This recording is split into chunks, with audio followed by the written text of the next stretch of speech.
नमस्कार दोस्तों, स्वागत करते हैं आपका हमारे चैनल में। तो दोस्तों, जीवन में कई बार हमारे कई ऐसी समस्याएं आ जाती हैं जिनका हमें कहीं भी समाधान नहीं मिलता है। हम अपनी कहानियों के माध्यम से आपकी हर समस्याओं का समाधान जुटाने में आपकी सहायता करेंगे। हमारी आज की कहानी का नाम है नारियल का जन्म। प्राचीन काल में सत्यव्रत नाम के एक राजा राज करते थे। वह प्रतिदिन पूजा पाठ किया करते थे। उनके पास किसी भी चीज की कमी नहीं थी। वह धन दौलत से लेकर हर प्रकार की सुविधा से समृद्ध थे। हालांकि इसके बावजूद भी राजा की एक अभिलाषा थी जिसकी वह पूर्ण रूप से चाह रखते थे। दरअसल राजा सत्यव्रत जीवन में कम से कम एक बार स्वर्ग लोक के सौंदर्य को देखना चाहते थे, लेकिन उन्हें इसका मार्ग नहीं पता था। इधर दूसरी तरफ ऋषि विश्वामित्र अपनी तपस्या के लिए घर से बाहर निकले।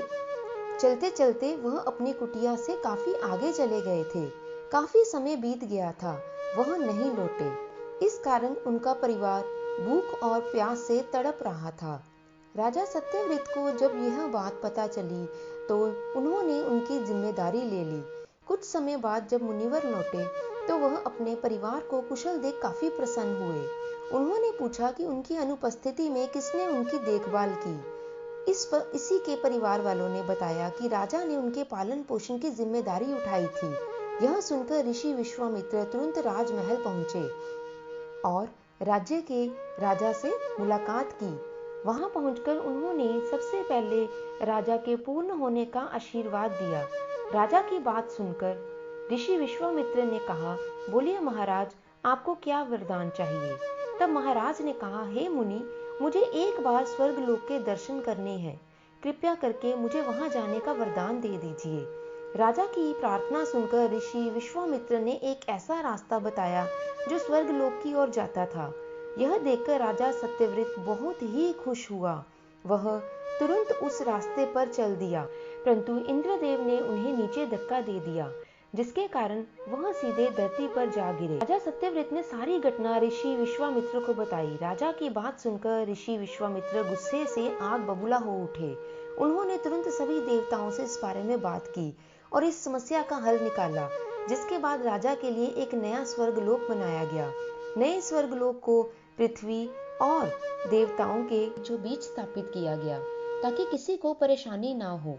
नई स्वर्गलोक से राजा सत्यव्रत तो बहुत खुश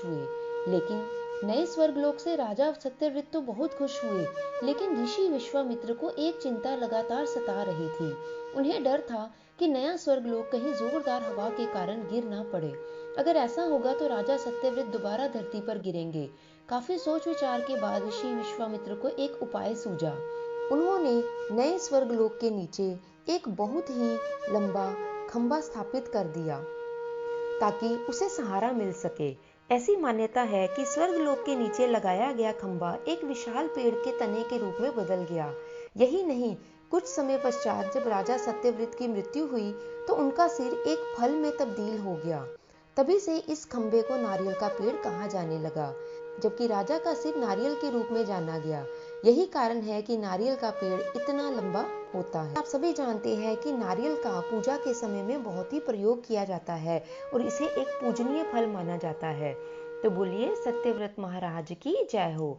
तो दोस्तों, आशा करते हैं आपको हमारी आज की यह कहानी अच्छी लगी होगी। कहानी को सुनने के लिए आपका बहुत बहुत धन्यवाद। अगर आप हमारे चैनल पर नए हैं तो हमारे चैनल को सब्सक्राइब कीजिए और हमारे साथ इसी तरह की कहानियां सुनने के लिए जुड़े रहें।